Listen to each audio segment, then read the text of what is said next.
Rowing, or crew as it is called in the U.S., is one of the oldest college sports.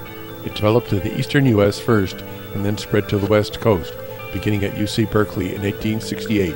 By a century later, more than a dozen college and club teams had developed along the West Coast. It was not that surprising then when someone at UC Santa Barbara suggested a crew club there might be a good idea. The journey from the idea to the reality was anything but easy. With no equipment, no resources, nor experienced personnel, the task seemed insurmountable. In the words of pioneer recreation sports supervisor Bob Kelly, crew was the sport that wasn't supposed to succeed. But those who were there at the beginning, without knowing where their efforts would lead, knew it would be someplace worth the effort. This is the story of how it all began.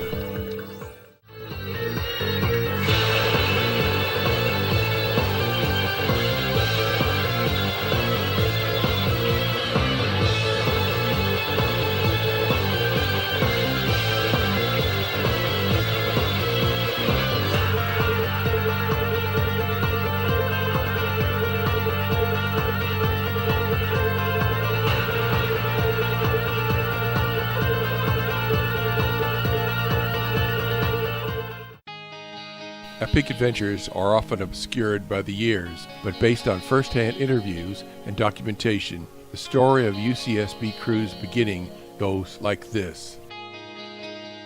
In 1964, the University of California administration began developing recreation programs for the students at all of the campuses. While some say it was more to divert students' thoughts and actions from protesting the increasingly unpopular Vietnam conflict, the long-term benefits of recreation programs at UC campuses can't be denied. At UCSB, Bob Kelly was hired to develop student recreation programs. Bob's background in recreation sports at Fresno State College led him to create and himself sponsor several team sports clubs, such as men's soccer and men's rugby.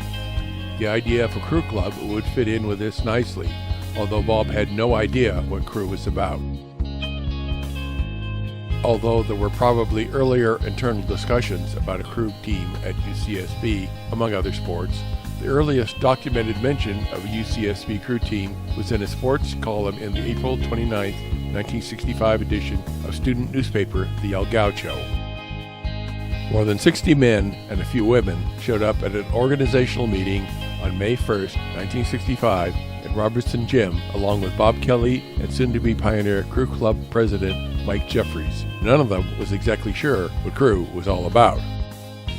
So now there was a crew club, but still no equipment, no coach, or anywhere to row. Bob Kelly soon took care of one of those requirements when he recruited graduate student Gary Ray as the first ever UCSB crew coach. Gary had rowed at Oregon State University and was captain of the varsity there before he transferred to UCSB, graduating in 1965 and continuing in graduate school. Although also working full-time and living with his young family in Goleta, he took on the extra task of coaching the new crew team. This was the beginning of the UCSB crew tradition of doing whatever was needed to get things done. Gary met with other West Coast crew coaches in the late summer of 1965 at Cal State Long Beach to work out a race schedule for the newly formed UCSB crew.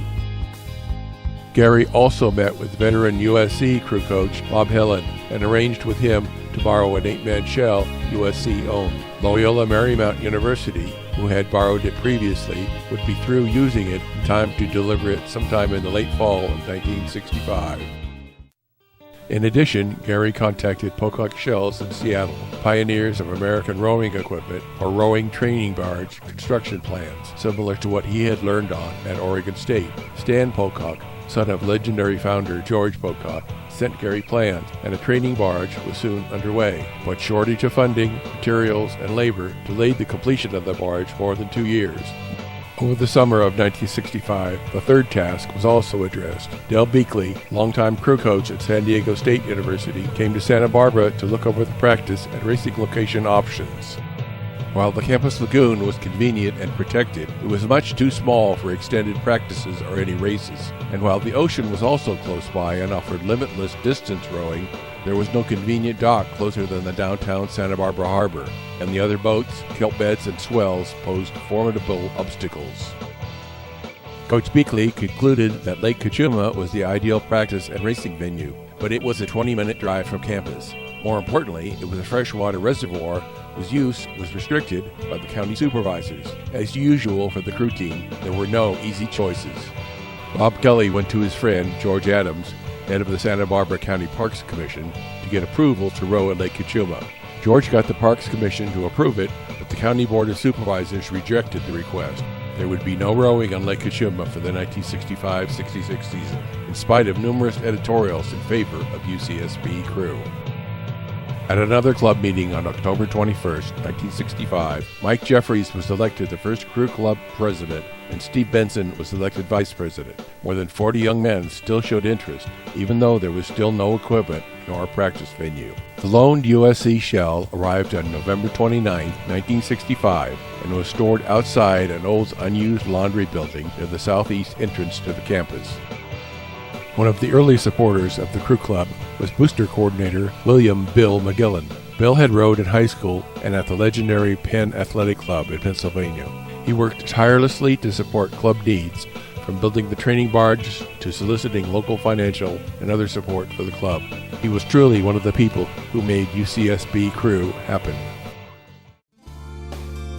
It was obvious why USC was not too upset about loaning one of their shells.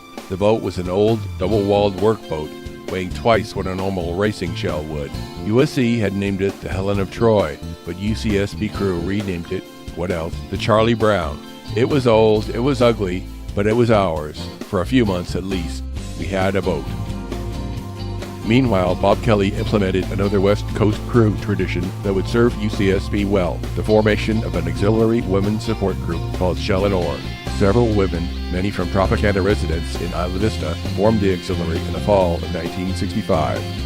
Fundraising for crew was Shell and Oar's primary goal in the beginning. Later, the ladies would help with completing administrative tasks, building the training barge, organizing and conducting home regattas at Lake Kachuma, cheering the team on at home and away races, and even driving the coach's launch during practice.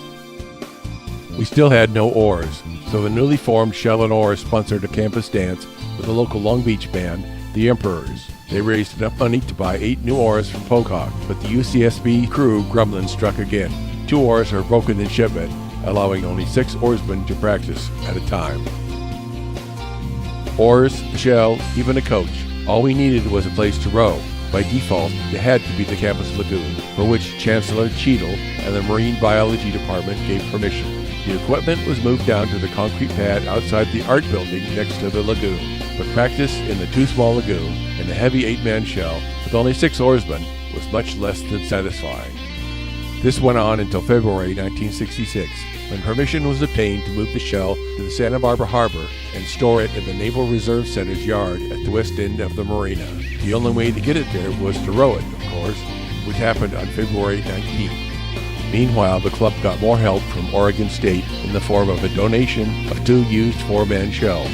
The only catch was we had to go get them. With no shell trailer, Bob Kelly borrowed a long flatbed trailer and a big pickup truck and took off for Corvallis with a few big crew guys. Despite a delay by the California Highway Patrol on the way back, they still stopped off at Stanford and picked up some donated oars. Unfortunately, the 4-man shells would prove no immediate help, since they needed too much repair and maintenance to be usable. Rowing an 8-man shell in the open ocean, or even in the harbor, is not easy. They had to contend with swells, kelp beds, other boats, and bad weather. Practice in the harbor finally came to an abrupt end in March, and the team went out one day despite small craft warnings, with the need for time on the water trumping safety concerns. Just outside the breakwater, the boat was swamped in the rising swells.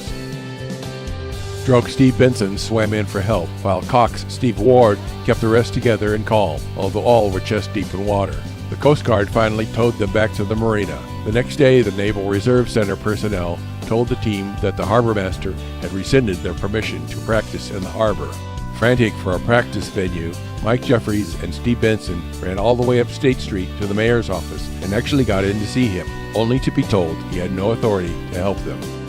The only option left was to row the shell back to Goleta Beach and store it outside the old unused laundry building. Early every morning, we walked the boat a quarter of a mile down to Goleta Beach and launched it. I still remember how, cold and wet, we practiced for an hour or more, then came back in and walked it back to the storage yard. I swear we carried that darn boat as far as we rowed in it. March 19, 1966 marked a special event in the history of UCSB crew. It was the first race ever rowed by a UCSB crew team at Newport Bay against Orange Coast College, a major player at the junior varsity level then, as they still are today. Of course we lost by a good 30 seconds, but at least we proved we could do it. Row a complete race of 2,000 meters. Now we just had to get faster. Okay, a lot faster. But rowing is a different kind of sport. There is a direct connection between effort and result. Eventually, we would get there. Our second race was ironically against USC in LA Harbor on March 25th. USC's coach, Bob Hillen, was the one who had loaned us a shell to practice in that first year. They beat us terribly, so Coach Hillen felt sorry for us and invited us to come back the next week, spring break, to practice with his USC team. A tough but knowledgeable taskmaster, Coach Hillen gave UCSB's fledgling crew much-needed training and support.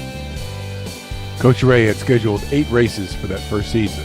The opponents were some of the best crews on the West Coast, including Cal, Stanford, Santa Clara, USC, UC Irvine, the San Diego Crew Classic, and finally the Western Sprints. We actually rowed in 9 races that first year, but we decided not to go to the Western Sprints, not because of the competition, but due to lack of funds for travel. In those early days, the Recreation Department didn't get any funding from the administration or the student body, so anything we needed, we had to provide ourselves, including racing shirts. A couple of times we bought nice embroidered UCSB shirts in the bookstore, but that would have been too expensive for every race, especially knowing we would most likely end up giving them to our competitors. The tradition of giving our racing shirts to the winners is an old one. So, with the help of Bob Kelly and Rec Sports Office Secretary Tony Googe, we mostly made our own hand-stenciled shirt. They were not fancy, but we had as much pride in wearing them as the store-bought shirt. We won none of our races that first year. The high point of the season was the San Diego Crew Classic in Mission Bay. It was much like it is today, with many of the West Coast teams competing. UCSB rowed in the Frosh 8 and the Senior 4+. In the Frosh 8 race, we gave it our best and actually came in 5th out of 6 boats. We had beaten another crew. With only 2 experienced crew members, Cox Steve Ward, who had coxed in high school in Hawaii, and Stroke Steve Benson, who had rowed at another college his freshman year, we still had managed to be faster than someone else. As Mike Jeffries wrote in his El Gaucho article a week later, we finally beat another crew and proved to the doubters, on campus and in town, that crew was here to stay. The group of guys who started the year was down to just over a dozen. We persevered in spite of the obstacles. Far from heroes, many of us didn't always know what we were doing, but we all knew it would lead to something special. Those of us who were there at the beginning, more than 50 years ago, are proud of what the team has accomplished. We salute the team and staff and congratulate you on the success of today's UCSB crew.